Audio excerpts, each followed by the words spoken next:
Bom dia, boa tarde ou boa noite, sejam bem-vindos a mais uma aula da disciplina de Algoritmos de Monte Carlo e Cadeia de Markov. Vamos começar? Então, o roteiro para a aula de hoje é esse daqui. A gente vai falar sobre a lei dos grandes números, que é uma lei fundamental. Depois vamos falar de erro e confiança, uma aplicação para calcular a margem de erro. E vou terminar a aula falando sobre uma falácia, a falácia do apostador. Então, vamos começar com um exemplo que é jogar um dado honesto n vezes. Vamos definir xi como sendo o resultado da iésima jogada desse dado. E y de i é a indicadora que o resultado foi o número 1. Agora vamos tentar contar quantas vezes, depois de n rodadas desse dado, eu vi o resultado 1. Isso vai ser n1 de n, e f1 de n vai ser a fração relativa de vezes que o resultado foi o número 1, ou seja, n1 de n dividido por n. Então a pergunta é quanto vale f1 de 10, f1 de 100 e f1 de 1000? Ou seja, essa fração relativa de resultados, né, com o número 1, está indo para onde? Qual é essa fração relativa? A primeira observação é que f1 de n é uma variável aleatória. Se você jogar o dado 10 vezes e calcular a fração relativa, vai te dar um número. Se você jogar de novo 10 vezes, muito pouco provável de ser a mesma fração relativa da rodada, digamos, do experimento anterior. Bom, mais incrivelmente, o que a lei dos grandes números vai nos dizer é que essa fração relativa, f1 de n, converge para um número quando n vai para o infinito. Em particular, essa fração relativa converge para a probabilidade associada ao evento, nesse caso, para a probabilidade do dado sair, né, o número 1. Então, essa lei é fundamental porque ela é a conexão entre a teoria e a prática. Repara que nós estamos fazendo experimentos aqui com o dado, né, e capturando a noção de probabilidade surgindo aqui dessa fração relativa. Por isso, esse resultado é tão importante, porque ele atribui um significado, né, físico a algo abstrato, que é a probabilidade. Então, a fração de resultados aleatórios, quando você repete esse experimento muitas vezes, eles vão convergir. Tá? Então, seria a lei dos muitos números, porque eu estou realizando esse meu experimento aleatório muitas vezes. Muito bom, vamos formalizar essa ideia, primeiro definindo um conceito-chave, que é de média amostral. Então, seja x de i uma sequência de variáveis aleatórias independentes, identicamente distribuídas. Repara que x de i aqui não precisa ser uma indicadora, como no exemplo anterior. E aí vamos definir μ como sendo o valor esperado de x de i e σ2 a sua variância. Bom, vamos definir agora essa noção de média amostral. Então, m de n, 1 sobre n, somatório de x de i. Repara que m de n nada mais é do que a média aritmética dos n valores dessa minha variável aleatória, dessa minha sequência de variáveis aleatórias. Agora, repara que m de n é, por si só, uma variável aleatória. É uma soma, né, de variáveis aleatórias dividido por um número n. Então, qual é o valor esperado de mn? Qual é a variância de mn? A gente pode calcular isso aplicando a definição de valor esperado. E aí você vai ver que o valor esperado de mn, na verdade, é igual a μ, que é justamente o valor esperado de qualquer uma das variáveis. E o que é muito importante aqui é que o valor esperado de mn não depende de n, do número de amostras. Em compensação, a variância de mn, se você aplicar a definição de variância aqui, e a propriedade de variância, você vai ver que ela é σ2 sobre n. Ou seja, a variância de mn é a variância de x de i dividido por n. Então, repara que a variância, sim, depende do número de amostras. Muito bom. Agora vamos falar da lei dos grandes números, vamos elencar ela. O que a gente vai dizer, o que essa lei vai dizer é que m de n, a gente já viu aqui, desculpa, que m de n possui o mesmo valor esperado que x de i. E a variância está indo a zero, né? E o que a gente pode dizer sobre essa média amostral? Então, a lei fraca dos grandes números vai dizer o seguinte: se μ é finito, para qualquer epsilon maior do que zero, a gente vai ter que o limite, quando o número de amostras vai ao infinito, de mn menos μ, essa probabilidade, né, ser menor do que epsilon, vai ser igual a 1. Okay? Então, isso é chamado de convergência em probabilidade, porque a gente está tomando o limite, né, de mesma probabilidade e esse limite de probabilidade está indo para 1. Então, repara que o que eu estou olhando é para diferença entre m de n e μ. Repara que μ é o valor esperado de m de n, mas m de n é uma variável aleatória. A probabilidade dessa diferença ser menor do que epsilon vai para 1, ok? Essa probabilidade vai para 1 conforme n vai para o infinito. E isso independe do valor de epsilon. Qualquer epsilon positivo, você vai ter esse resultado. Ou seja, essa nossa média amostral está convergindo, né, para esse μ, que é o valor esperado dela. Muito bom.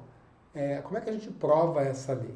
Então, assumindo que σ2 aqui é finito, a gente consegue provar isso da seguinte maneira. A gente pode lembrar da desigualdade de Chebyshev, que fala justamente, né, sobre a diferença entre a variável aleatória e a sua média ser maior do que um certo valor. Então, em Chebyshev, a gente tinha exatamente essa formulação, a probabilidade de ser maior do que K sigma m de n, que é a variância dessa variável, desvio padrão dessa variável aleatória, é menor ou igual que 1 sobre K ao quadrado. Então, a gente pode aplicar Chebyshev aqui, porque K sigma de mn tem que ser igual a epsilon, né, que é o que a gente precisa, e daqui eu escrevo que K é igual a epsilon raiz de n sobre sigma. Beleza. Com isso, a gente pode agora usar a probabilidade complementar, porque na lei dos grandes números essa probabilidade vai para 1, e em Chebyshev, né, a probabilidade está indo para 0, né, a gente quer o evento de cauda. Então, eu escrevo que a probabilidade do módulo da diferença ser menor do que epsilon é 1 menos a probabilidade desse módulo da diferença ser maior do que epsilon.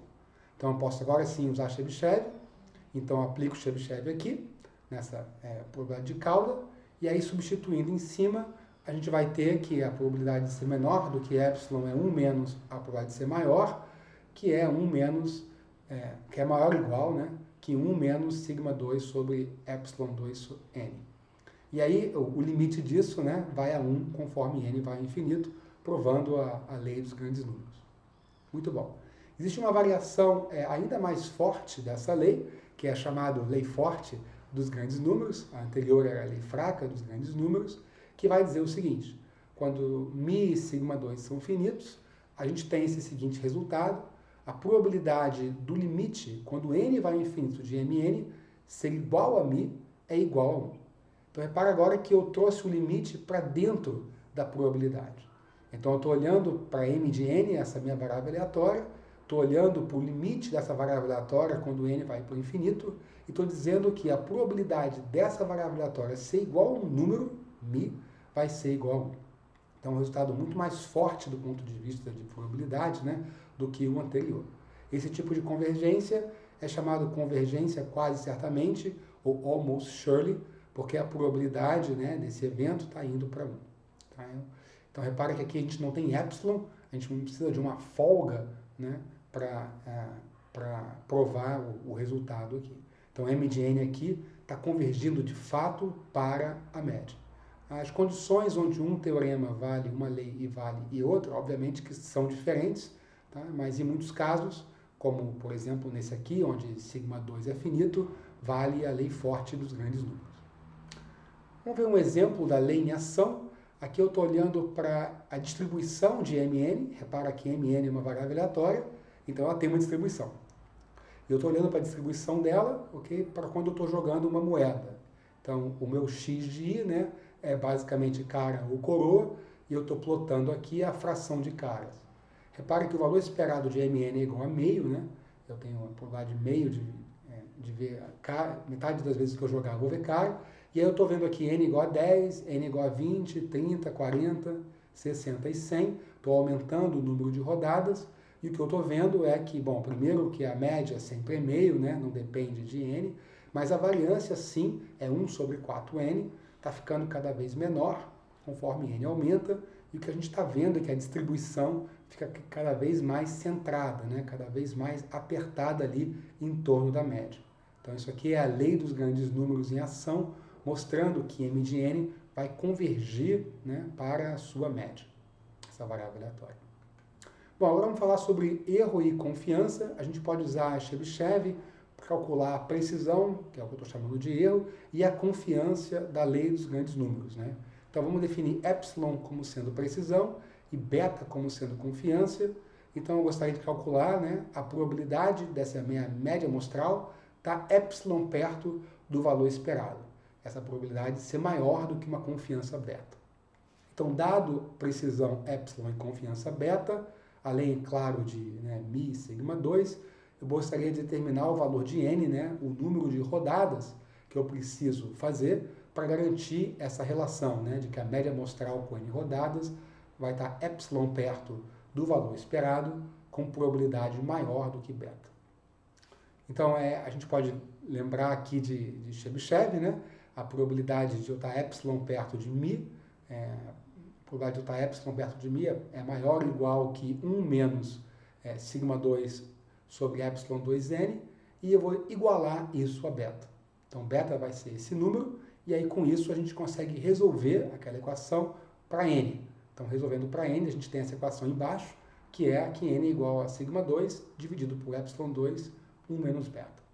Então, repara que a confiança vai influenciar n linearmente, então beta influencia n linearmente, e a precisão, né, vai influenciar n de forma quadrática, porque a gente tem a precisão ao quadrado aqui na definição de n.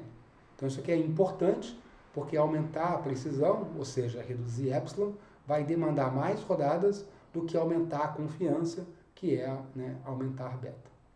Muito bom. Vamos ver um exemplo dessa aplicação dessa ideia.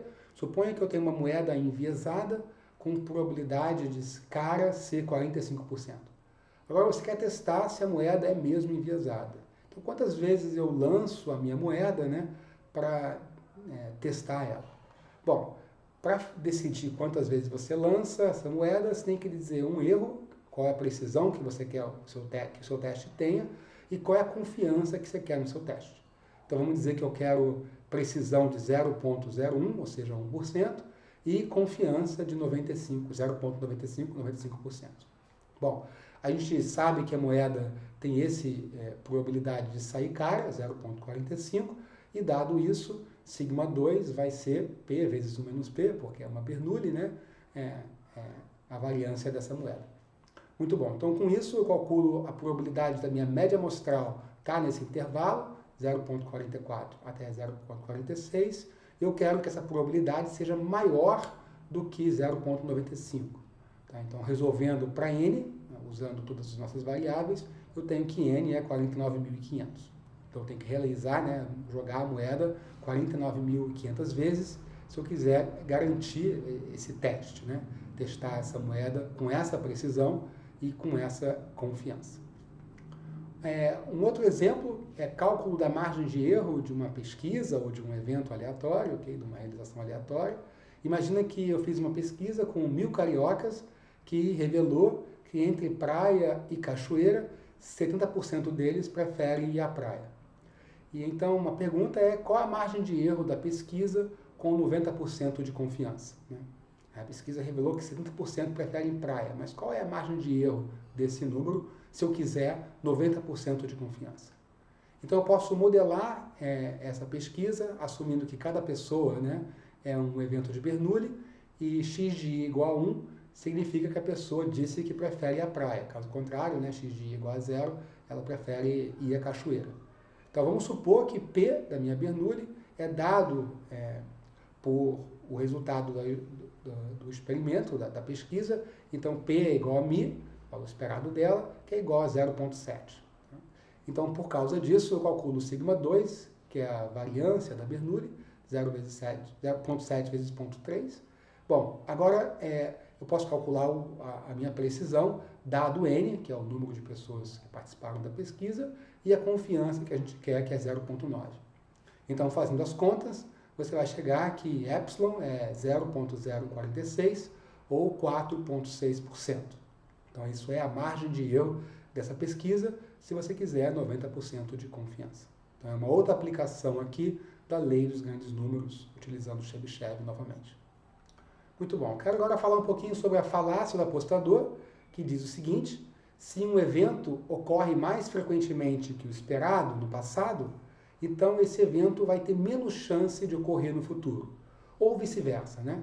Essa falácia é muito comum em cassinos e em jogos de azar e pode ser ilustrada com esse exemplo aqui, né? Num jogo de roleta, onde a gente tem duas cores, vermelho ou preto. Imagina que sai vermelho 10 vezes seguido, você está lá no cassino jogando, ok? Então você pode imaginar que a chance de sair vermelho na próxima vez vai ser menor. Afinal de contas, acabou de sair vermelho 10 vezes seguidas, ok? E isso claramente é uma falácia, e a gente pode ver isso representando, né, x de i, a indicadora, né, modelando esse problema, usando uma sequência de variáveis aleatórias, onde x de i é a indicadora de cor da roleta, cor vermelha, na 10ª rodada. Então, assumindo que essa sequência, né, de i e d, identicamente distribuídas e independentes, então eu quero calcular a probabilidade de x de 11 ser igual a 1, dado que x de 1, x de 2, até x de 10 é igual a 1. Bom, por independência de eventos, isso vai ser igual à probabilidade de x de 11 ser igual a 1. Então, o passado, né, o que aconteceu nas 10 primeiras rodadas, não influencia a aleatoriedade do futuro. Por quê? Porque isso já passou, já foi observado e é independente, né? Nós estamos assumindo isso aqui. Então, repara que isso não é verdade nem na teoria, se eu assumir distribuição, se eu assumir I e D na minha sequência, como a gente acabou de mostrar, e nem na prática, se você assumir condições razoáveis que levem a uma modelagem I e D. Muito bom. Então você pode estar pensando, será que a lei dos grandes números não torna a falácia verdadeira? Afinal de contas, a gente acabou de falar, né, que a lei dos grandes números garante a convergência do evento por uma probabilidade. Então, se saiu muitas vezes um certo evento, será que ele não vai ter menos chance de sair no futuro para que as coisas convirjam? E a resposta é não. Okay? Por que não? Porque são afirmações bem diferentes. A lei dos grandes números diz que a fração relativa das observações vai convergir para a sua respectiva probabilidade. A falácia está dizendo que observações passadas influenciam a probabilidade de observações futuras, o que é claramente falso, ok?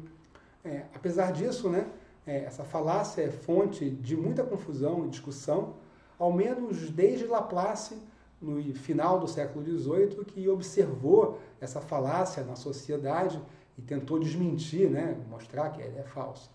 Mas ainda assim, a falácia muita gente acredita nela, e mostra um indicativo, né, da dificuldade que nós temos de compreender aleatoriedade e independência de eventos, né, dois conceitos bastante complicados aí de a gente compreender. Muito bom. Isso é tudo que eu tinha para falar hoje. A gente se vê aqui na aula síncrona ou na próxima aula gravada. Tchau, tchau.